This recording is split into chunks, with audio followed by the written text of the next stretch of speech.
Salena Zito, always great to see you. Thanks for being with us on this sort of, I think, auspicious occasion a year after this assassination attempt. Yeah. Yeah. At this time last year, which would have been July 14th, President Trump will have already called me first thing in the morning. It would be one of 7 phone calls. And the first thing he says to me when he calls is, Salena, this is President Donald J. Trump. Like, of course, how do I not know that, right? By the way, don't you? I always love that when he calls, he goes, John, Donald Trump. Like, somehow, I'm like, I know the voice. You know the voice. Yeah. And so he talks, he says, first of all, are you okay? Is your daughter and son-in-law okay? And if anybody doesn't know this, my daughter's a photojournalist and she was with me that day. And my poor son-in-law, we dragged him to go to the event to carry our lighting equipment because I was supposed to interview him because we thought that would keep us cooler and not melt. Well, that didn't happen. And then he says, I'm really sorry that we didn't get to do the interview. I apologize for that. And I was like, sorry, you just been shot? Yeah. I'm good that I didn't get the interview. I was a little cold. I'm sorry you got shot, but... Yeah, I don't know if I can let that go, sir. Yeah, I didn't say that. And he would go on to call me 7 times that day. Wait. When you said one of 7 calls, you meant one of 7 calls to you? Yeah. So let me just, hold on. I'm sorry, I missed this. So this guy gets shot, like every world leader, political person is calling him, how are you? He's calling people. And he calls Salena Zito 7 times on that day? That is pretty funny. Wait. Can I ask this? I was White House press secretary. I don't think he called me 7 times in one day ever. Yeah. Well, I think that has a lot to do with a couple of things. Even though he's gotten mad at me before, there's a mutual respect between us. And it all centers on place. I respect that he sees the people that I cover. And I think he respects the fact that I cover the people with respect. So there's already that between us. But I think the other thing is, if anyone's ever been through like a traumatic event, whether it's a car crash or whatever, something happened to you, when you're trying to explain it to your family and your friends, but they weren't there. And I was there. I was just a few feet away from him. I had just seen him 6 minutes before he went out on stage. And I was off to the side on the buffer. Usually that's not where reporters are. But they put me there because I was supposed to fly from Butler to Bedminster to do our interview. And so I think he called me because I was there. He knows me and we could talk about it in a way, both like, there was a cultural there was a touchstone there, right? It's like a healing thing, right? I mean, I think to your point, it's like I can talk to Salena because she was there and I can say things to her. But let me ask you this, like on the 2nd and 3rd and 4th call, was it just like, I forgot to tell you this or? No, we kept exploring purpose and God. I think if I were any other reporter, I would have pressed him. But I didn't. I kind of recognized that he needed the space to figure things out. Heck, I needed space to figure things out. And so we talked about why did I put that chart down? Or why did I turn my head? And he kept coming back to God. And he wasn't questioning whether it was true. He was confirming that that's the way I saw it as well. And then we talked a lot about, purpose. When I'm saved, meaning him, I have a different purpose. And maybe, one that would bring the country together. Now, his critics will say, well, he doesn't do that. And I would argue absolutely he did, because he reshaped the American politics in a way that hasn't been done since FDR when he beat Hoover in 1932. He has completely reshaped American politics. That was beginning in 2016. That was solidified not just on that day, I would argue it began in East Palestine when he showed up in February 2023, but it continued on throughout that election in a way that, I saw it move slowly in 2016. It was like a rush to the finish line in 2024. It was just unbelievable.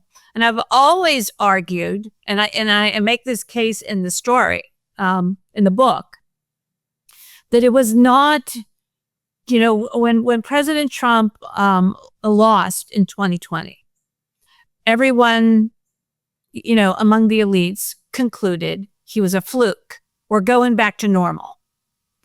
And I remember writing the next day, I betcha the fluke is Joe Biden. Because the coalitions still were moving towards the center right and away from the left. It's just that COVID made everything weird. Yes. Everything was weird. And so anyways, we kept talking about purpose. And one of the last things I asked him was, why did you say fight, fight, fight? And everyone has projected why they think he said fight, fight, fight. And I would say a lot of Americans embraced that moment and moved towards him. But I thought he had a really deep reason for doing it. And he said, I wasn't Donald Trump in that moment. I was representing everything best about America. I needed to show, he said, I feel like I have an obligation to show grit, to show exceptionalism, to show that if we get knocked down, we get back up. And more importantly, to show that the country goes on. We're going to be okay. And if I didn't do that, I think that there was going to be, there would have been consequences. And, he's not wrong. What I saw in that rally, there's like 50,000 people there. Tone changed immediately. No panic. People left very, very quietly. They were stuck in the parking lot for almost 2 hours. And they weren't rioting. They weren't blowing their horns. They weren't screaming in frustration. They were tailgating. They were sharing water. If people had coolers in their car, they were sharing food. They were hugging. They were singing. And I think that vibe, to quote the young people, that vibe rippled through the country. I've known Donald Trump over 10 years. And after leaving the White House, before I was press secretary, during and after, there are moments where I've tried to pull a thread with him. Mm-hmm. And at one point I interviewed him after I left the White House for my show. And I said, there's a picture of your father behind you. What do you think he'd say to see his son sitting here? What I wanted to do was to give people a window into who he was, but he rarely gets off that. And I think when I hear you talk about this conversation and these 7 phone calls, honestly, Salena, this might be the most insightful conversation that anybody's had with him that I'm aware of. Like the idea of talking about purpose and God, he doesn't do that. I know. I remember we're sitting at Bedminster. This is during the transition after he'd won. And it's actually, doesn't matter, but there's a lot of people at dinner. And there had just been this, Harvey Levin had done this documentary on him. And I looked at him afterwards, and I'd watched a lot of it earlier that day. And I said to him, I got to be honest with you, I learned more in that documentary than I have flying around with you the last few months. Like, he was really good at baseball and all this stuff. And he just looked at me, he was like, yeah, but blah, blah, blah. And he pivoted back. And I was like, God, it's really hard to break through this exterior. When you're talking Scottish, the Scots are. Yeah, well, but when you're talking to him, because I believe, I heard you do some of these interviews, and I believe fundamentally what you seem to have concluded, which is that moment has changed him. Yeah. That you can't have come that close to death without seeing God and the hand of God and purpose in your life. And when you're having this conversation with him, because he's not an overtly religious man, and I don't look. I always believe the relationship that people have with God is between them and our Creator. It's never for me to judge how you talk to God. Yeah. That's not like, I don't want to be judged by that. I have my way, you have your way, whatever. But it seems to me that you might be the one person that has had a conversation about that, those conversations that he has and the thoughts that he has about our, who the Creator is. Yeah, absolutely. It was a very they were very meaningful conversations, and we continued to have them throughout the rest of the campaign. And we just had them a couple weeks ago, when he went to West Midland, Pennsylvania, and made that steel announcement with the Nippon and U.S. Steel forming a partnership. And I said to him, if you wouldn't have made it, all these people, all these steel workers, it's gone. Poof. Not just that, but Salena, it's funny, that morning he had met with J.D. Vance at Mar-a-Lago. Yeah. I don't know. I mean, I watched a lot yesterday of the sort of the timeline and the sequencing. Yeah. And it brought back, like, when some people say inches from death. It wasn't inches; it's millimeters. Oh, that chart. And by the way, I watched Ron Johnson had this feed on Instagram. I didn't realize that Ron Johnson's the guy who gave him the chart. I know. And you start thinking of the sequencing. If Ron Johnson hadn't given him the chart, if he hadn't used it at the rally, if he hadn't looked at it, boom, boom, boom, boom, boom, like, there'd be not only those people that you're talking about, but there'd be no J.D. Vance being vice president. I can't think about what would have happened had that occurred. Yeah. Dave McCormick, he had just called him to come up on the stage a couple minutes before. He would have been right there. He would have been a target. I interviewed J.D. And Trump numerous times for the book. J.D. was, they toyed with the idea of having him come that day. You cannot dispute, and he and I have talked about this, that there was a higher power there, a higher presence, and he says it's God numerous times that intervened, and all these lives are different now. Unfortunately, there's also the death of Corey Compatore. Yes. And his life is different too. And he wasn't supposed to be where he was. They weren't supposed to be sitting there. Someone gave them those seats. So, purpose, reason, God, all those things intertwine in our lives. I wasn't supposed to be where I was. I was supposed to have been done with my interview and gone. I was supposed to interview him 5 minutes before the event. They're all changed. I wasn't supposed to meet him in the back of the stage. They were supposed to grab me off the riser. But that all changed because he decided to ask me. He asked the press guy to bring me up right before he went on stage, and I thought I was doing it then, and no, he just wanted to say hi to me. So, so many different threads of how things could possibly have gone very differently. But, even purpose for me, why was I there? I wasn't supposed to be there. God gave me a talent. I needed to act. I needed to work. Until the press aide took me down, I was still standing there covering everything until the second rounds of shots. And then he just knocked me off my feet and laid on top of me. Do you, when you have these conversations with him on that day, as the day evolved and subsequently, do you believe that he is a more religious man than he was that morning? I think he is much more deeper and profound belief in God. To your earlier point, religious is defined by different people in different ways. Our relationships with God are as different as we all are. So someone can define themselves as religious and never go to church. Someone can define themselves as religious and go to church every day. I think it's different for all of us. But in terms of deep faith and profound belief in God, we just talked about this a couple weeks ago. Yes, he's definitely changed. And that is definitely at his sort of moral center. And, you can see it in the way he conducts his presidency, in that he believes he has a purpose. God saved him, and he is going to go headfirst into doing everything that he believes is the best thing for our country. You've been in this business a long time. What kind of shocked me after was, like, it was almost like, okay, move on. Like, he's fine, let's move on. Like, I was shocked. There was no commission. There was no, I mean, we had a 9/11 commission. We had a JFK commission.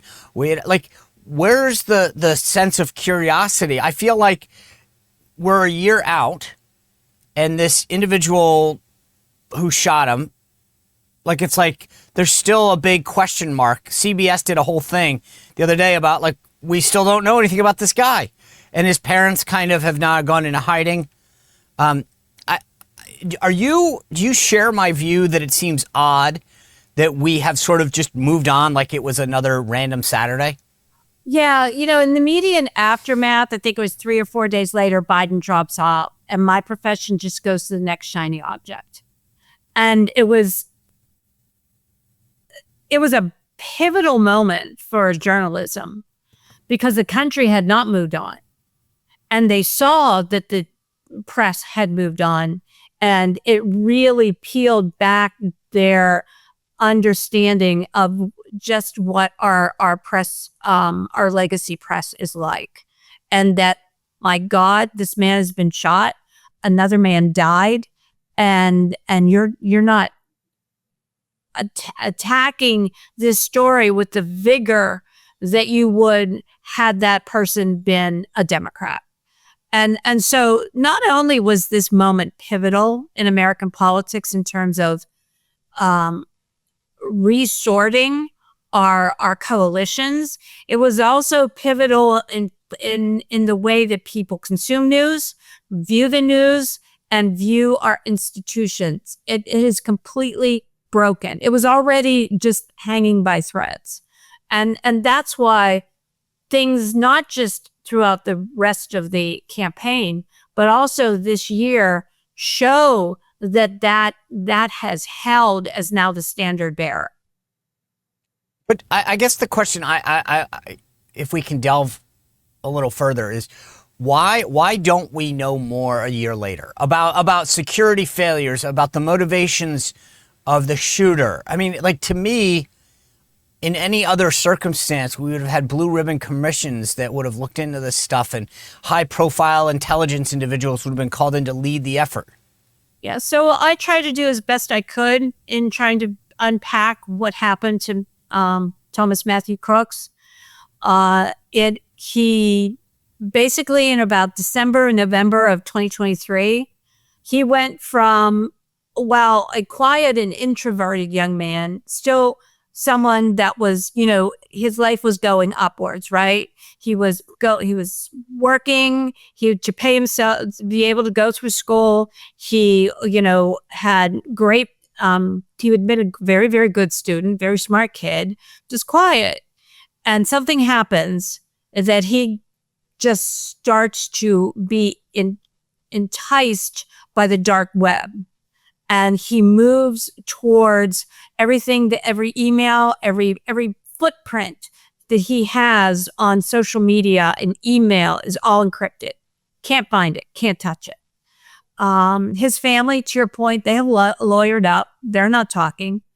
Neighbors, I was out there kicking the tires. Neighbors didn't know them, didn't know this family. And you drive down the street today, unless you would see if the mailbox was, things were picked up from the mail, you wouldn't even know anybody lived there. They must go out at night, like at midnight. There was a whole rush in the immediate aftermath to suggest that somehow there must be larger forces at play, including the Iranians. Do you buy into any of that? I just don't know. I just don't know who influenced him. Was it his own personal dissent Did he have other people influencing him? I mean, that's what we don't know. We don't know what took him from being, while quiet and introverted, a okay kid, to just madness. But don't you think that's weird? I mean, like, I guess what I find, and I don't mean to sound all crazy, but it's like there are all these stories that there are warnings for 10 days about an issue, a threat. Then this kid who seemingly just graduates from community college is calling the registrar to find out when he's getting his diploma because, he wants to go on to get a 4-year degree in engineering or whatever. Obviously very smart. Yeah. And then rumors, at the highest levels of our government that the Iranians might be involved. And a year later, obviously, and again, you've written a great book, but you're only one person.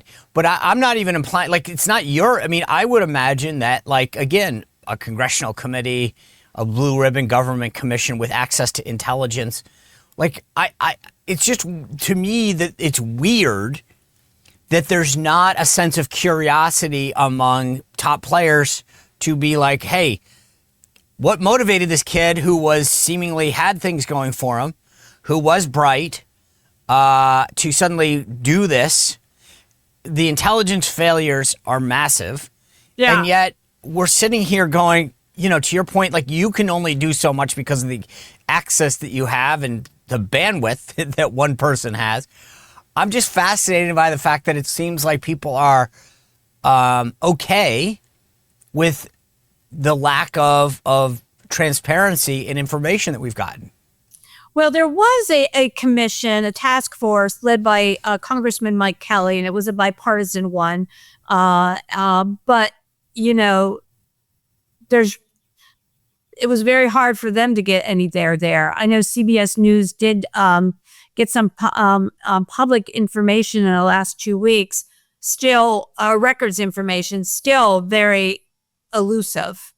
I suspect in the coming months we will know more and understand more with a new administration with a new robust interest in getting into this core of what happened. But, and I think they're also getting into why all of these agencies weren't speaking to each other on that day. Secret Service, local law enforcement, the sort of archaic rule about covering a almost not president as opposed to a president, even though it's a former president. So I think all these things are being unpacked as we speak. How's Butler doing as a community? Have they gotten over it? Is it still something that, you mentioned Corey and his family. Like, how is the community of Butler, Pennsylvania doing? This will always be there for them. It's a very close-knit community. It's a big county, very diverse, rural, suburban, industrial. It has it all. This is not the first time a president's been shot in Butler. George Washington was shot in Butler. And so, it's now part of their identity. However, they're very close knit and they really come together for each other. And that's a good thing. Do you, you mentioned your personal experience, the press aide jumping on top of you. Like, how much of this shared experience goes beyond President Trump? Do you guys have a text chain going where you're all like, hey, are you doing all right? I mean, like, is there, like, I saw Stephen Chung post, the communications director at the White House, post a ton of stuff on Instagram. Like, is there a connection between a lot of the folks that were there? Yeah, absolutely. People are super connected over that. Not really on text chains, but like in the community events, picnics, parades. The Butler County Farm Show has their massive farm event. Like it's just a very close-knit community. So that I'm not worried about. And today, Michelle Picard III, the guy who laid on top of me, called me this morning. Just like, hey, Really? how you doing? I guess I should tell you this, Sean, because not that many people know this, but Butler is in production as a movie. Really? Who's playing you? I don't know yet. Everyone tells me it should be Marissa Tomei. So how did that happen? So it got optioned is what they call it, right? Yeah. There was a production company. It's called Penze, and they just asked to see an early copy of the book. They were interested. They thought this was a really pivotal moment in history. Then they read the book and went like crazy for it, and they optioned it as a movie. Does President Trump know this? No, but I'll see him on Tuesday, and I will let him know. Well, you know what? He watches the show, so this is not. We are breaking news to President Trump. It is going to become a movie. All right, this is big. This is big news that we have now broken. Well, this is huge. The Times of London did write about it. I don't think I told. That's overseas, Salena Zito. No one knows where that. I don't think I told him. If I did and I forgot, it's just because I have no brain capacity right now. So when does it come out? When would it come out? Next year. Next year, on the anniversary of Butler. I'm assuming so, but I don't know. All right. It'll be interesting. Now you're going to get a lot of people jockeying for who gets to play whom, and we'll see who plays Scavino and Stephen Chung, and who are the other characters. I mean, obviously Sean Curran, this lead Secret Service agent.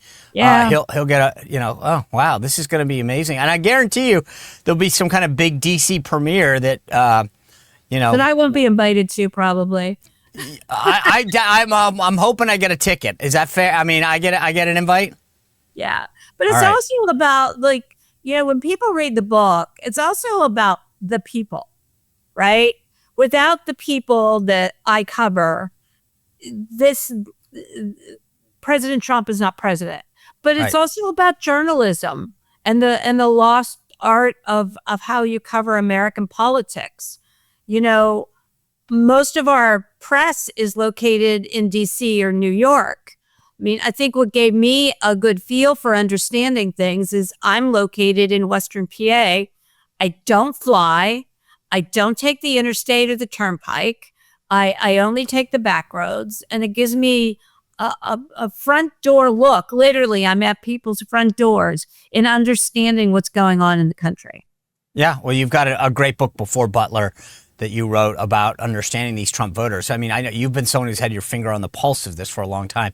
Salena Zito, thank you for sharing your story with us. This is obviously a huge part of history, and you had a front row, literally, to these events as they unfolded. So I appreciate you being with us today.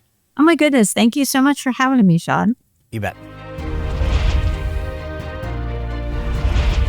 Well, if you enjoyed this content, make sure to like this video, subscribe, and click the notification bell to get more.